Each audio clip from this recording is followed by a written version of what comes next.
আসসালামু আলাইকুম সবাইকে। আজ আমি আপনাদের নিয়ে যাচ্ছি দুবাইয়ের সব থেকে চমৎকার এবং রোমান্টিক একটি জায়গায়, যেটার নাম হচ্ছে লামের বিচ। লামের শুধু দিনের আলোতেই নয়, রাতের অন্ধকারেও একদম আলাদা রকমের মায়া ছড়িয়ে দেয়। সামনের দিকে তাকালে দেখবেন আকাশের নিচে সাগরের ঢেউ, আর চারপাশে জ্বলে থাকা রঙিন লাইটগুলো যেন এক অপার্থিব পরিবেশ তৈরি করছে। এখানে রাতে হাঁটতে হাঁটতে মনে হয় সময়টা থেমে গেছে। এই ঝলমলে পরিবেশে বিভিন্ন রেস্টুরেন্ট আর ক্যাফেগুলো আলো যেন আপনাকে আরও আকর্ষণ করছে। অনেক মানুষ এখানে আসে স্রেফ সময় কাটাতে, সাগরের গন্ধ নিতে আর প্রিয়জনের সঙ্গে কিছু সুন্দর মুহূর্ত ভাগাভাগি করতে। লামেরের রাস্তাগুলোতে দেখা মেলে আর্টিস্টিক দেওয়াল, পেইন্টিং আর রঙিন সাজসজ্জা। শপিংয়ের জন্য এখানে বিভিন্ন ব্র্যান্ডের দোকান খোলা থাকে, আর রাতের এই আলো আধারিতে শপিং করার মতো মজাই আলাদা। আরেকটি দারুণ জিনিস হলো এখানে আপনি সৈকতে বসে সাগর ঢেউ দেখতে দেখতে কফি এবং হালকা স্ন্যাক্স উপভোগ করতে পারেন।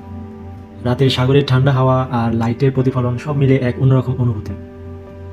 এই যে রাস্তাটা দেখছেন, এই রাস্তাতে অ্যাকচুয়ালি আর্টিফিশিয়াল একটা পার্ক তৈরি করা হয়েছে।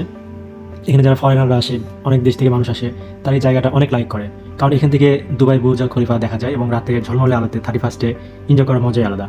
লামের রাতের আকাশের তারা নিচে এরকমই জাদুকরি আর ছবি তুলতে ভালোবাসেন, তাদের জন্য এই জায়গাটা একদম পারফেক্ট। প্রতিটি কোণায় আলাদা সৌন্দর্য।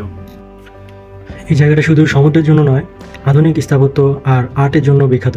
প্রতিটি গম্বুজ আর স্থাপনার পেছনে যেন একটা গল্প লুকিয়ে আছে।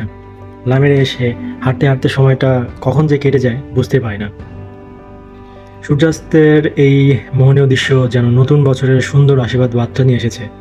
আমাদের পক্ষ থেকে আপনাদের সবার জন্য রইল অনেক অনেক ভালোবাসার নববর্ষের শুভেচ্ছা।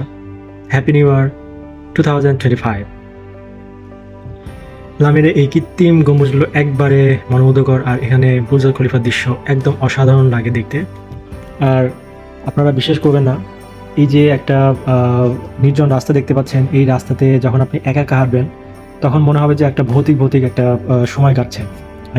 আশেপাশে কোনো একটা মানুষ দেখতে পাবেন না, কারণ সামনেই বিচে যে সবাই যে যার মতো করে এনজয় করতেছে আর গোসল করতেছে রাতে।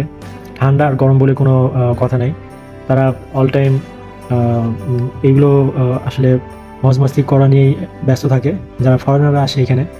তো আমরা মাঝে মধ্যে অবাক হই যে এই শীতের মধ্যেও কেন সমুদ্রে গোসল করতেছে। আসলে এটা তারাই জানে, তাদেরকে যে আসলে বলতে হবে।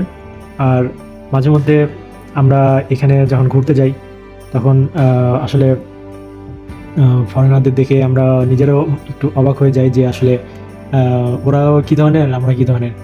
আর এইটা হচ্ছে এক ধরনের অন্যরকম এক্সপিরিয়েন্স।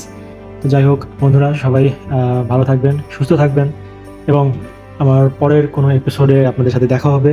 সেই পর্যন্ত আসসালামু আলাইকুম, টেক কেয়ার, এবং সবাইকে জানাচ্ছি পুনরায় নববর্ষের শুভেচ্ছা। ইংরেজি নববর্ষ, যদিও বাংলা না। Happy new year 2025। Enjoy your day.